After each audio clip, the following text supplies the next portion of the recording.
जय हिंद दोस्तों। आज हम बात करने वाले हैं एलसीएम और एचसीएफ के भाग 3 की। हमने पहला भाग कंप्लीट किया, दूसरा भाग कंप्लीट किया। आज हम बात करने वाले हैं भाग तीसरे की, जिसमें से मेरे भाई हमने पहला प्रश्न लिया है और आज हम बेहतर से बेहतर प्रश्न करने वाले हैं। मेरे भाई आप वीडियो के अंत तक बने रहें और इसे ढेर सारा प्यार दें। तो सवाल है कि वह छोटी छोटी संख्या ज्ञात करें जो 10, 12, 15 और 20 से भाग देने पर प्रत्येक दशा में 3 शेष बचे।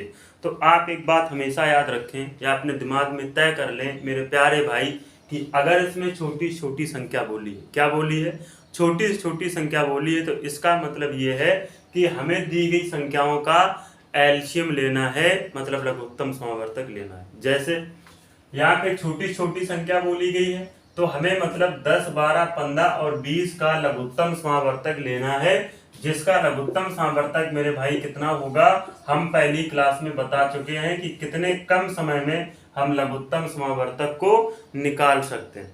तो हम ये कह सकते हैं कि इन चारों संख्याओं का जो एलसीएम होगा वो एलसीएम होगा मेरे भाई कितना, 60। अब कह रहा है कि इनसे सभी संख्याओं से भाग देने पर प्रत्येक दशा में 3 शेष बचे। कितना शेष बचना चाहिए, 3 शेष बचना चाहिए। अच्छा एक बात बताओ, ये जो 60 है क्या इसमें 10 का भाग जा रहा है? हाँ पूरा जा रहा है, यानी 12 का भी भाग जाएगा, 15 का भी भाग जाएगा और 20 का भी भाग जाएगा। लेकिन जब इन संख्याओं का हम 60 में भाग देंगे तो आप यहां से एक बात कह सकते हैं भैया शेषफल हमारा शून्य बच रहा है, यानी शेषफल नहीं बच रहा है। लेकिन अगर इसमें हम मेरे भाई 3 ऐड कर दें तो हमें ये पता चला कि हमें 63 मिला। तो 63 है, यानी अगर अब इसमें हम 10 का भाग दें, 63 में अगर 10 का भाग दें तो शेषफल 3 बचा। ऐसे ही अगर हम 63 में 12 का भाग दें तो शेषफल 3 बचा, और 15 का 20 का भी जब भाग देंगे तब भी शेषफल कितना बचेगा, 3 बचेगा। तो आप ये कह सकते हैं जो हमारा करेक्ट आंसर होगा वो कितना होगा, 63 होगा। यानी मैं फिर कहना चाहूंगा कि अगर छोटी से छोटी संख्या दी है, क्या बोला है इसने, कह रहा है यदि छोटी से छोटी संख्या है तो इसका मतलब है कि हमें तो सबसे पहले एलसीएम लेना है। क्या लेना है, हमें तो सबसे पहले एलसीएम लेना है। एलसीएम के बाद में जो शेष बचेगा उसको हमें ऐड करना है, यानी अगर एलसीएम है तो आप जोड़ेंगे। और अगर यहाँ पे बड़ी से बड़ी संख्या लिखी होती, क्या लिखी होती मेरे भाई, बड़ी से बड़ी संख्या लिखी होती तो हमें ये पता था कि हम इनका एलसीएम लेते, ठीक है। और सभी संख्याओं में मेरे प्यारे भाई 3 3 हम घटा देते। कब, जब बड़ी से बड़ी संख्या मतलब एचसीएफ होता। बताओ बात समझ में आई कि नहीं आई।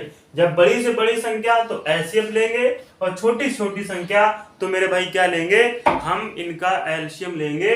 तो हम ये कह सकते हैं कि इस प्रश्न का जो उत्तर होगा मेरे भाई करेक्ट आंसर कितना होगा, 63 होगा। बताओ बात समझ में आई कि नहीं आई। अगर मान लो यहीं पे 3 ना बच के, जैसे हमने ये कह दिया हमारा यहाँ पे 4 बचता, ठीक, और संख्याएं हमारी सेम होती, तो हम क्या करते कि दी गई संख्याओं का तो पहले एलसीएम लेते, जो कि एलसीएम कितना मिला, हमें 60 मिला, और इसमें हम +4 कर देते, हमें कितना मिल जाता, 64।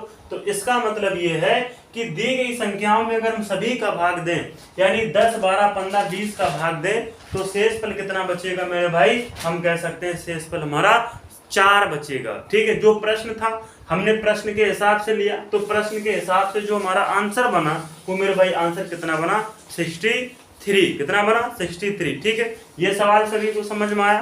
ठीक है, इसी प्रकार का हम बेहतर सा सवाल आगे लेके चलने वाले हैं। जैसे देखो ठीक उसी प्रकार से ही है। ठीक है, सवाल क्या है, वह बड़ी से बड़ी संख्या ज्ञात करो। अच्छा पहले सवाल में क्या था कि वह छोटी से छोटी संख्या ज्ञात करो, बट इसमें क्या दिया है, इसमें मेरे भाई दिया है कि वह बड़ी से बड़ी संख्या हमें बतानी है।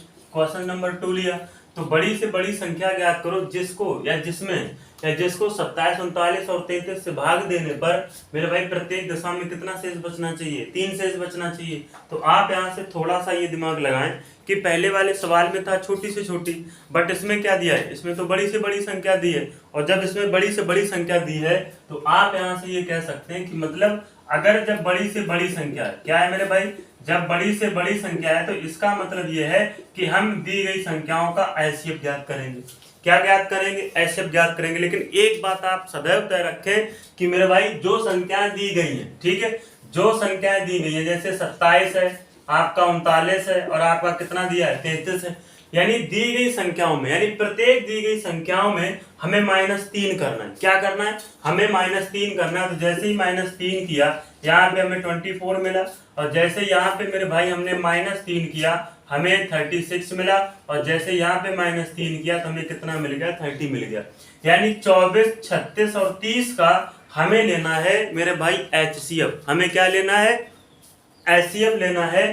तो हम ये कह सकते हैं कि कहीं ना कहीं इनका जो मेरे भाई HCF होगा वो 6 होगा, यानी 24, 36 और 30 जो है इनका जो HCF होगा वो मेरे भाई बताओ कितना होगा? यानी 6 होगा। यानी 6 एकमात्र ऐसी संख्या है, आप कह सकते हैं कि जो 6 एकमात्र ऐसी संख्या है जो 24/6 करेंगे पूरा का पूरा भाग चला जाएगा, 36/6 करेंगे पूरा का पूरा भाग चला जाएगा, और 30/6 करेंगे तो पूरा का पूरा भाग चला जाएगा। देखो एक नंबर और है, जैसे इसमें हम 2 का भाग दें तो मेरे भाई 2 का भाग पूरी संख्या में जाएगा, लेकिन हमने HCF का मतलब ये बताया था कि हाईएस्ट कॉमन फैक्टर, यानी ऐसा गुणज हमें चाहिए जो मेरे भाई बड़ा से बड़ा गुणज हो और सभी में कॉमन हो। हमने पहले दिन की क्लास में आपको समझाया था। तो आप यहाँ पे थोड़ा सा दिमाग लगाएं कि जो HCF हमारा 6 है, अगर अब हम 27 में 6 का भाग दें तब भी आपका शेषफल कितना बचा? 3 बचा। उसने बोला ना कि प्रत्येक दशा में हमारा 3 शेष बचना चाहिए। अगर हम 39 में मेरे भाई 6 का भाग दें तब भी आपका 3 बचेगा, और 33 में अगर हम 6 का भाग दें तो मेरे भाई तब भी कितना बचेगा? 3 ही शेष बचेगा। यानी आप एक बात हमेशा याद रखें कि अगर HCF है तो आप कह सकते हैं कि हमेशा -3 होगा, मतलब HCF -3। यानी जितनी संख्याओं को बोला गया है कि शेष बचे, हम कह सकते हैं ठीक उसी प्रकार से मेरे भाई हम इसमें से 3 माइनस करेंगे। कब? जब बड़ी से बड़ी संख्या उसने बोली होगी, मतलब HCF होगा। बोलो यहाँ तक किसी बच्चे को कोई डाउट आया ना समझ में? ठीक है, चलो भाई आगे सवाल करते हैं हम लोग। सवाल कह रहा है कि वह लघुत्तम संख्या ज्ञात करो। ठीक है, लघुत्तम का मतलब क्या होता है? छोटी से छोटी संख्या उसने बोला है। कह रहा है कि वह लघुत्तम संख्या ज्ञात करो मेरे भाई, जैसे 12, 18, 36 और 45 से भाग देने पर। ठीक है, कह रहा 12, 18, 36 और 45 से भाग देने पर मेरे भाई प्रत्येक दशा में, यानी भाग देने पर या भाग देने पर 8, 14, 32, 41 शेष बचे। तो कुछ नहीं करना है मेरे भाई, ऐसे प्रश्नों में आप एक थोड़ा सा दिमाग लगाएं कि अगर यहाँ पे 12 है, ठीक है, कितना है मेरे भाई? अगर 12 दिया है यानी दी गई संख्याएं पता करो, यानी 12 है, 18 है, 36 है और मेरे भाई कितना है? 45 है। से भाग देने पर 8 बचे। कितना बचना चाहिए? 8 बचे। और फिर आपका यहाँ पे 14 बचे, उसके बाद में आपका 32 बचे, और उसके बाद मेरे भाई कितना बचे? 41 बचे। उसने यही तो बोला है। ठीक है, तो अब आपको क्या करना है? आप देखो, सबसे पहले 12 और 8 के बीच में अंतर निकालो, कितने का है? 4 का। 18, 14 के बीच में अंतर कितना है? 4 का, मतलब अंतर 4 ही तो है, यानी घट रहा है।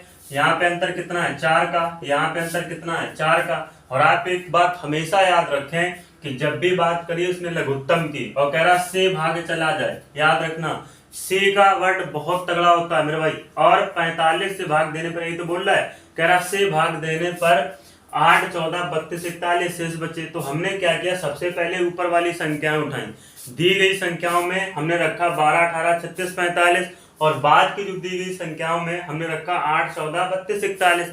हमने क्या किया कि इन सभी नंबर का और बाद की दी गई संख्याओं का अंतर निकाल लिया। क्या निकाल लिया मेरे भाई?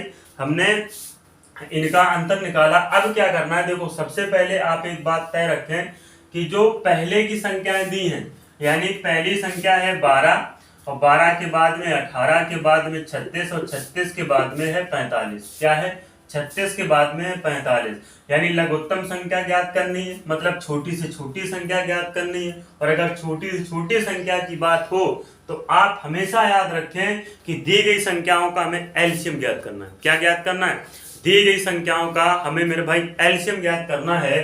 तो हम कह सकते हैं कि 12, 18, 36, 45 का जो एलसीएम होगा मेरे भाई, देखो एलसीएम कैसे पता करते हैं, बहुत कम समय। देखो 12 जो है वो 36 के पाड़े में आ रहा है, तो इसका मतलब ये है कि मेरे भाई 12 को आप डिवाइड करते हैं, यानी ये खत्म हो गया, ये है ही नहीं। अब बचा 18, 36, 45। अब देखो जो 18 है वो 36 के पहाड़े में आता है, तो आपने इसको भी खत्म कर दिया। यानी अब आपके पास बचा 36 और 45। देखो ये 36 और जो 45 है ये किसी एक पहाड़े से डिवाइड हो रहा है और वही पहाड़ा इनका एचसीएफ कहलाता है। तो 9 चौको 36 और 9 पना 45, ठीक है। तो हमने क्या किया, छोटा वाला काटा, 9 चौको 36 कंपेयर इससे की, तो इन दोनों का आपस में गुणा कर दीजिए। तो हम ये कह सकते हैं मेरे भाई आपका जो मल्टीपल होगा ये 180 होगा और 180 ही दी गई संख्याओं का एलसीएम होगा। 180 जो है ये सारी की सारी दी गई संख्याएं कौन कौन सी, 12, 18, 36, 45 का एलसीएम होगा। अब अगर बात एलसीएम की थी तो मेरे भाई आपको एक बात हमेशा याद रखनी कि एलसीएम है तो जो शेष बचे उसमें आप क्या करेंगे मेरे भाई, जितना इनका अंतर है उसे आप जोड़ेंगे। तो 180 में अगर +4 कर दे तो हम कह सकते हैं कितना आएगा, 184, जो कि हमारा पहला आंसर बिल्कुल सही है, ठीक है। अच्छा थोड़ा सा प्रूफ के तौर पे चलें, अगर 12 का भाग आप 184 में दोगे तो 8 बचेगा, फिर 18 का भाग 184 में दोगे तो 14 बचेगा, ये सच्चाई है। ऐसे ही 36 का भाग 184 में दोगे तब आपका प्यारे बच्चे कितना बचेगा, शेषफल 32 बचेगा, मतलब रिमाइंडर जो होगा वो आपका 32 होगा। ऐसे ही 184 में आप 45 का भाग दोगे तो आपका जो रिमाइंडर बचेगा वो कितना बचेगा, 41 बचेगा। बोलो यहाँ तक सभी को सवाल समझ में आया, ठीक है। अगर ये लघुत्तम संख्या का था, अब ऐसा करते हैं एक सवाल लेते हैं मेरे भाई हम कहीं ना कहीं बड़ी से बड़ी संख्या, ठीक है। चलिए आगे सवाल लेके चलते हैं। सवाल है कि वह बड़ी से बड़ी संख्या ज्ञात करो जिसे 45, 57 और 75 में भाग देने पर, अच्छा पहले सवाल में क्या था, से भाग देने पर, यहाँ लिखा है 75 में भाग देने पर मेरे प्यारे बच्चे प्रत्येक दशा में 3 शेषफल बचे, ठीक है। तो आप एक बात हमेशा याद रखें कि अगर बड़ी से बड़ी संख्या है तो मतलब हमें ये पता है कि हमें दी गई संख्याओं का क्या लेना है, एचसीएफ। तो मेरे प्यारे भाई 45, 57 और 75 है, ठीक है। हमने लिखा 45 फिर 57 और फिर आपका 75।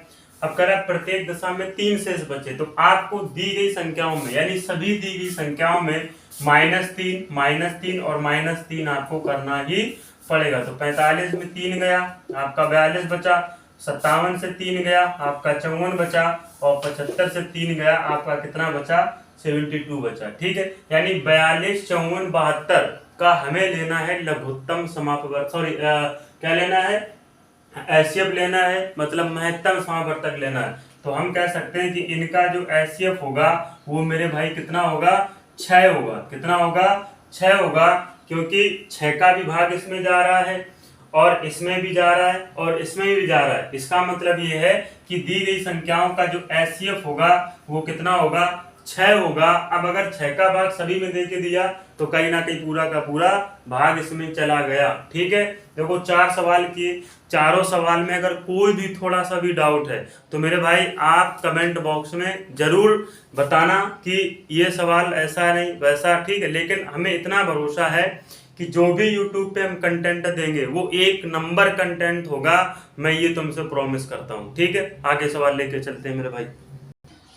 सवाल है कि 4 अंकों की वह बड़ी से बड़ी संख्या ज्ञात करो जो 12, 18 और 15, 27 से पूर्णतः विभाजित हो। तो आप एक बात हमेशा याद रखना कि जैसे कोई ये पूछे कि मेरे भाई हमें ये बताओ कि 2 अंकों की, क्या पूछे कि बताओ 2 अंकों की सबसे छोटी संख्या क्या होगी, ठीक है। 2 अंकों की सबसे छोटी संख्या क्या होगी, तो हम कह सकते हैं कि 1 के बाद में आप 0 लगा दो।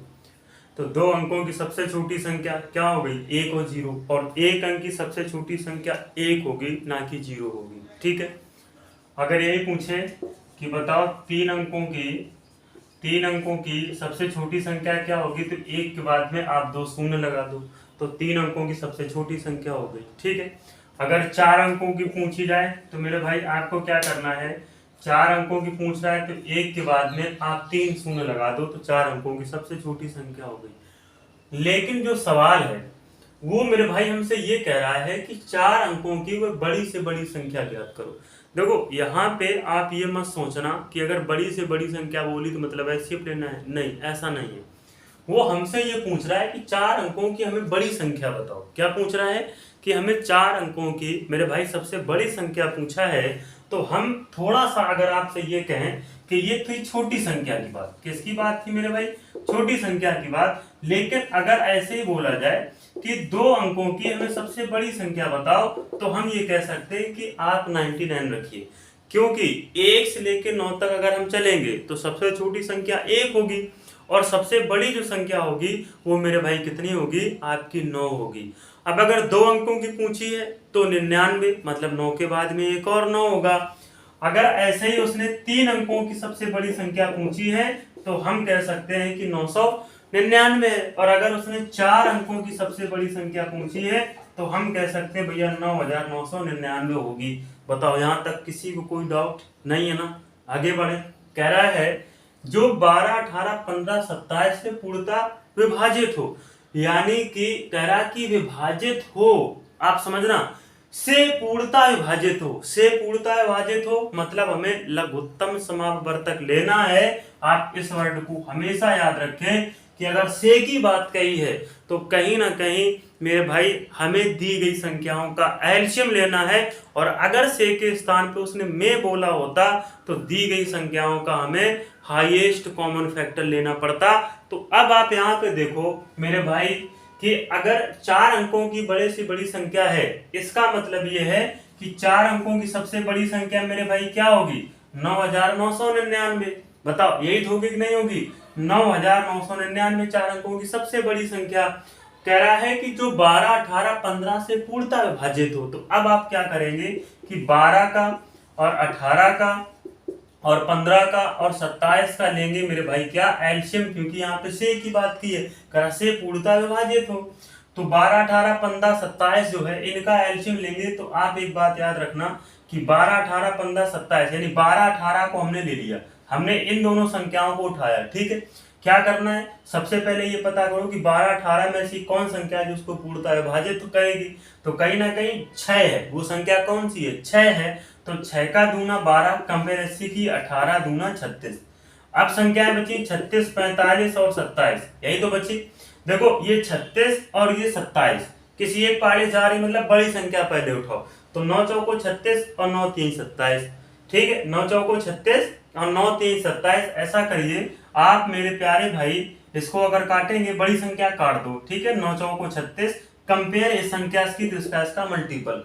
तो 27 चौको यानी 27 दूना 54 दूना 108 हो गया, ठीक है। अब बची संख्या 108 और बची संख्या आपके पास 15।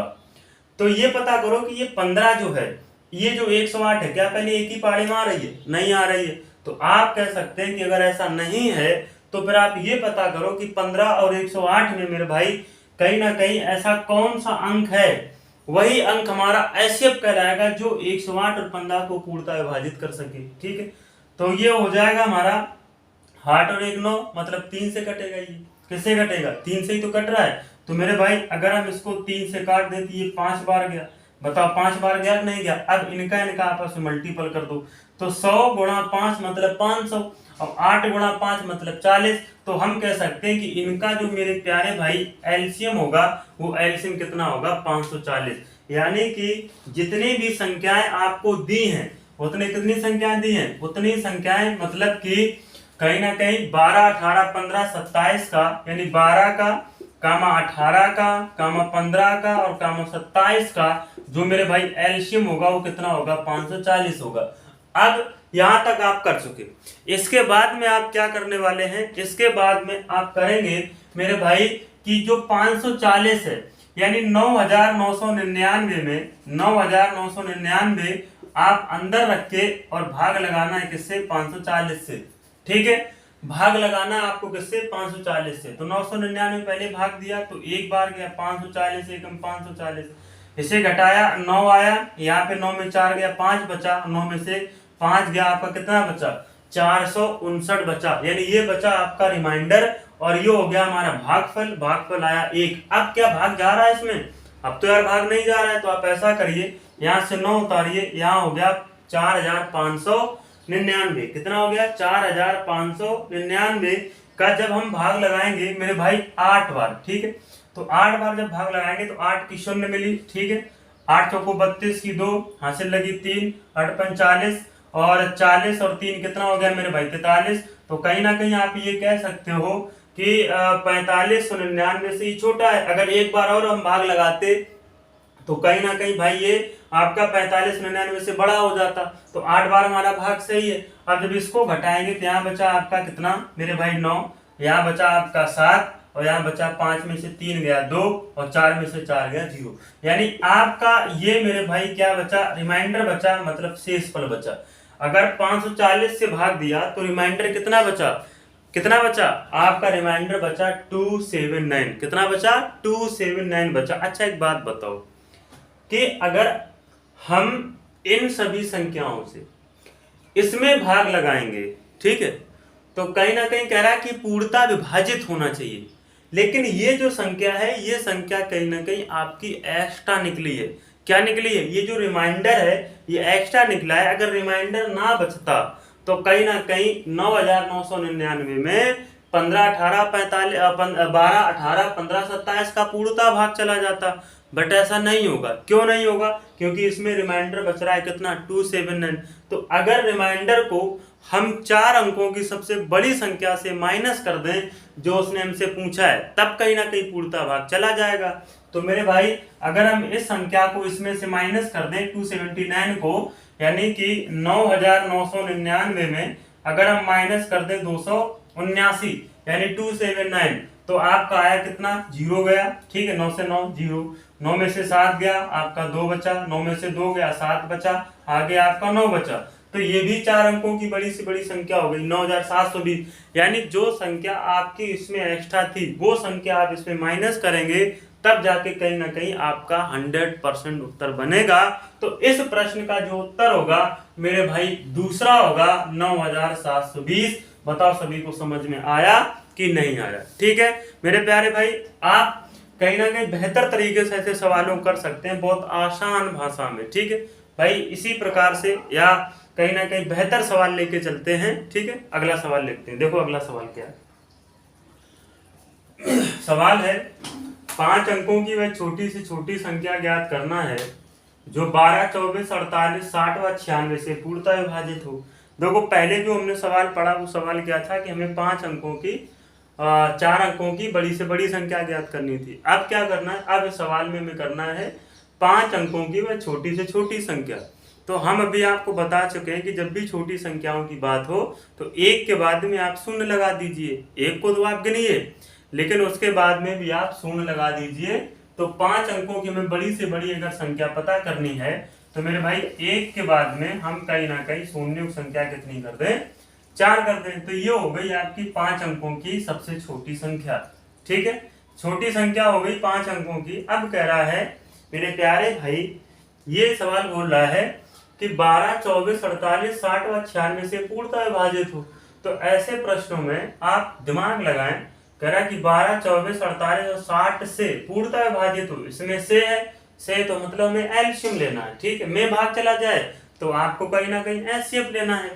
तो क्या करेंगे कि हमें 12, 24, 48, 60 का अगर एलसीएम पता करना है, 12, 24, 48, 60 और 96 का हमें मेरे भाई एलसीएम बताना है। क्या बताना है, हमें एलसीएम बताना है। तो आप यहाँ से थोड़ा सा माइंड लगाएं, थोड़ा सा दिमाग लगाएं कि जो 12 है 24 के पाले मारा है, तो 12 को तो खत्म ही कर दें, कोई मतलब ही नहीं बनता इसका। ऐसे ही जो 24 है ये 48 के पाले मारा है, तो 48 को भी खत्म कर दो। देखो एलसीएम कितने सरल तरीके से निकालना है। 48 देखो 96 के पाले मारा है, इसको भी खत्म कर दो, कोई मतलब ही नहीं बनता इनका। ठीक है, अब देखो ये जो 60 और 96 बचा है इनका हमें एलसीएम लेना है, बाकी 3 नंबर खत्म। यानी 60 और 96 का हमें एलसीएम लेना है। तो हम कह सकते हैं ये ऐसे नंबर हैं जो कहीं ना कहीं 12 से पूर्णतः विभाजित हैं। तो 60 और 96 से अगर 12 से पूर्णतः विभाजित हैं तो ये 60 और 96 का एलसीएम भी 12 होगा। तो 12 पंचे 60 और 12 अट्ठे 96। ठीक है, क्या होगा 12 अट्ठे 96। तो हम ऐसा करें 12 अट्ठे 96 कर दो, बड़ा संख्या काट दो बड़ी वाली, इसे कंपेयर की इसका गुणा कर दो। हम कह सकते हैं 8 छंग 48, यानी दी गई संख्याओं का जो एलसीएम होगा कितना होगा 480। बताओ इससे सिंपल मेथड हो सकता है, कोई मेथड नहीं हो सकता मेरे भाई। अब ऐसा करिए कि 480 को बाहर रखे मेरे भाई, आप कहीं ना कहीं 10,000 से कहीं ना कहीं आपको 10,000 में 480 का भाग लगाना है। तो ऐसा करिए, यहाँ पे आप कह सकते हैं भैया भाग 2 बार जाएगा, तो ये हो गया 480 का दूना 960, क्या हो जाएगा मेरे भाई 960। और जब इसको घटाएंगे 0 से 0, यहाँ पे आ जाएगा मेरे भाई आपका कितना, यहाँ पे आ जाएगा आपका फिर एक 0, ठीक है। और यहाँ पे बन गया आपका कितना, आपका यहाँ पे 960 है, मतलब आपका यहाँ पे 40 बचा। कितना बचा आपका 40 बचा, यानी 1000 में 960 आपके हो गए, बचे कितने 40। यहाँ से आप 0 उतारा ले लो, यानी आपका हो कितना आ गया 400। क्या अब 400 और बटे में 480 क्या ये विभाजित है यार? बिल्कुल विभाजित नहीं है। और अगर विभाजित नहीं है मेरे भाई तो आप थोड़ा सा दिमाग लगाएं कि यही तो संख्या पर हमारी रिमाइंडर बचेगी। बोलो, यही तो संख्या हमारी रिमाइंडर होगी कि नहीं होगी? यानी 480 जब भाग दे रहे हैं तो पूर्णतः विभाजित नहीं हो रही है, तो यही संख्या हमारी रिमाइंडर है कि नहीं है? तो आप याद रखना कि जब छोटी से छोटी संख्या की बात हो तो मेरे भाई आप इनका अंतर लीजिए, यानी 480 और 400 के बीच में आपको अंतर कितना लेना है 80। यहाँ पे अंतर कितना आएगा 80 तो आएगा। तो जो भी संख्या आपने 5 अंकों की निकाली है उसमें यही वाला 80 आपको ऐड करना है। तो प्यारे प्यारे बच्चे 80 जब आप ऐड करेंगे तो आपका जो करेक्ट आंसर बनेगा वो कितना बन जाएगा 10,080, जो कि मेरा पहला आंसर बिल्कुल सही है 10,080। बताओ सवाल समझ में आया कि नहीं आया? ठीक है भाई, आगे सवाल लेके चलते हैं। देखो आगे सवाल किस प्रकार से होगा। सवाल देखो क्या कह रहा है। सवाल कह रहा है एक व्यापारी के पास 42 लीटर, ठीक है, 56 लीटर और 63 लीटर मात्रा वाले तेल उपलब्ध हैं। ठीक है, कह रहा है कि 42 लीटर, 56 लीटर और 63 लीटर वाले जो मात्रा वाले जो तेल हैं वो उपलब्ध हैं। कि हम ये कह सकते हैं कि ऐसा समझ लीजिए कि एक ड्रम है, छोटा सा एक ड्रम है जिसमें 42 लीटर तेल है, और एक तीसरा ड्रम है जिसमें 56 लीटर है, और एक दूसरा पहला था 42 लीटर का मान लिया, दूसरा था 56 लीटर का, और तीसरा है हमारा 63 लीटर वाला डब्बा है, इसमें उसके तेल भरे हैं। अब वो ये कह रहा है कि यदि वो इन्हें किसी एक समान धारिता वाले, धारिता का मतलब होता है जैसे एक टंकी में कितना पानी आता है, इसे हम लोग धारिता कहते हैं, ठीक है, वाले डिब्बों में बंद करना चाहता है। यानी वो ये कह रहा है कि मैं ऐसे कितने डिब्बे सर्च करूं, ऐसे कितने डब्बे मैं निकालूं जो कहीं ना कहीं एक ही मात्रा हो उनकी, यानी उन डिब्बों में उतना ही उतना कहीं ना कहीं तेल आ जाए, तो हमें कितने डिब्बों की आवश्यकता पड़ेगी। तो मेरे भाई ऐसे सवालों को करने के लिए हम ये कह सकते हैं कि 42 और 56 और 63, यानी 42, 56, 63 का आप सबसे पहले मेरे प्यारे भाई इनका आप एलसीएम लेंगे। क्या लेंगे? एलसीएम लेंगे, इज नॉट एलसीएम, ठीक है। 42, 56, 63 का आप एलसीएम लेंगे, फिर आप क्या करेंगे कि 42, 56, 63 का जो एचसीएफ होगा वो कहीं ना कहीं मेरे प्यारे भाई ये 6 से कट रहा है, बट ये 6 से नहीं कट रहा है, ठीक है। तो 9 से ही देखो जा रहा है, बट ये दोनों से नहीं डिवाइड हो रहे हैं। अब 7 से देख लो, तो 7 छंग 42, 7 अट्ठे 56 और 7 नेम 63, ठीक है। तो हमें 42, 56, 63 से विभाजित करने वाला, यानी एक ऐसा नंबर मिला जो ये तीनों संख्याएं एक नंबर से विभाजित हो रही हैं, वो जो नंबर है, यानी वो जो संख्या मेरी कितनी है 7 है। कितनी है? 7 है। यानी कि हम ये कह सकते हैं ये 7 वो संख्या है मेरे प्यारे प्यारे भाई जो कहीं ना कहीं 42, 56, 63 से कहीं ना कहीं प्यारे बच्चे ये इसको डिवाइड करेगी, ठीक है। अगर हम 42 में मेरे प्यारे बच्चे 7 का भाग दे दें तो क्या आया? 6 आया। ये जो 6 निकला ना, ये मेरे भाई आपका डिब्बा निकला है। क्या निकला है? डिब्बा निकला है। ऐसे ही ये जो 6 निकला ये डब्बा निकला है, मतलब 6 डिब्बों में 7-7 लीटर अगर वो तेल डाल दे तो कहीं ना कहीं कितने डिब्बों की आवश्यकता पड़ेगी? 6 डिब्बों की। ऐसे ही हमने देखा कि अगर 56 में 7 का भाग दे दें, यानी मेरे भाई 56 लीटर की टंकी में जो तेल भरा है, तो कहीं ना कहीं हम कह सकते हैं कि एक टंकी की जो मात्रा होगी, एक टंकी में भरा गया पानी की जो मात्रा होगी, अगर हमें समान धारिता वाले लेने हैं तो कहीं ना कहीं इसमें कितनी हो जाएगी? 7। तो ऐसे ही 7 अट्ठे कितना मिल गया? 56, और अगर 63 में हम 7 का भाग दे दें तो 7 नेम 63, तो हम कह सकते हैं कि 6 डब्बा ये हो गए, 8 डिब्बा ये हो गए और 9 डिब्बा ये हो गए। तो उसने बोला है बंद करना चाहता है, ठीक है, कोई बात नहीं। तो बंद कर दिया भैया, 6 डब्बा, 8 डब्बा, 9 डब्बे में उसने बंद कर दिया। तो उसे कितने डिब्बों की आवश्यकता होगी? तो 42 लीटर की टंकी को जब उसने 7 के हिसाब से भरा तो 6 डिब्बों की आवश्यकता होगी। तो एक तरफ तो आपके ये 6 हो गए, यानी 6 प्लस कह रहा है कि ऐसे ही जब 56 लीटर टंकी को उसने 7 के हिसाब से भरा तो हमें 8 डिब्बों की आवश्यकता पड़ी। और ऐसे ही हमने 63 लीटर के तेल को 7 के हिसाब से भरा तो मेरे भाई हम कह सकते हैं कि हमें कितने की आवश्यकता, यानी 9 हमें मिल गए। तो टोटल ऐसे मिले कितने मेरे भाई? 23 मिल गए, जो कि हमारा करेक्ट आंसर कितना होगा? 23 होगा। यानी हमें कितने डिब्बों की आवश्यकता पड़ेगी? 23 डिब्बों की आवश्यकता पड़ेगी। ठीक है, अगला सवाल लेके चलते हैं मेरे भाई। सवाल कह रहा है कि 4 प्रकार की घंटियां, ठीक है, जो 24 मिनट और 30 मिनट और 40 मिनट तथा 1 घंटे के अंतराल से बजती हैं। यदि वे 12 बजे एक साथ चली हो यानी बजी हो तो वापस कितने बजे एक साथ बजेंगी? उसने ये बोला है, कह रहा है कि एक साथ चली हो, सभी एक साथ चली हो तो वापस कितने बजे एक साथ चलेंगी। तो देखो भाई, इसमें बात आई है से की, तो इसका मतलब ये है, हम ये कह सकते हैं कि दी गई जो संख्याएं हैं जैसे 24 मिनट, 30 मिनट, 40 मिनट और 1 घंटा, तो इनका हमें एलसीएम लेना है। और आप एक बात याद रखें कि ये जब पहली बार बजी थी तो कितने बजे बजी थी? 12 बजे बजी थी। तो जो दी गई संख्याएं हैं वो है एक 24 और एक है 30 और ये 40 और 1 घंटा। 1 घंटा को हम लोग लिख सकते हैं 60 मिनट। तो ये कितनी हो गई बेटा? 60 मिनट। यानी सब जो दी गई है ये किसमें है? मिनट में है। तो आप याद रखना कि इनका जो भी एलसीएम होगा, इनका जो भी एलसीएम होगा वो भी हम ये कहेंगे कि लास्ट में वो मिनट ही होगा। ठीक है, तो 24, 30, 40 का जो एलसीएम होगा मेरे भाई, इसे तो आप डायरेक्ट ही कर सकते हैं कि इनका जो एलसीएम होगा वो कितना होगा? 120 होगा। ठीक है, तो ये जो 120 निकला है, ये 120 आपका एलसीएम है और ये 120 है आपका समय। क्या निकला है? समय निकला है।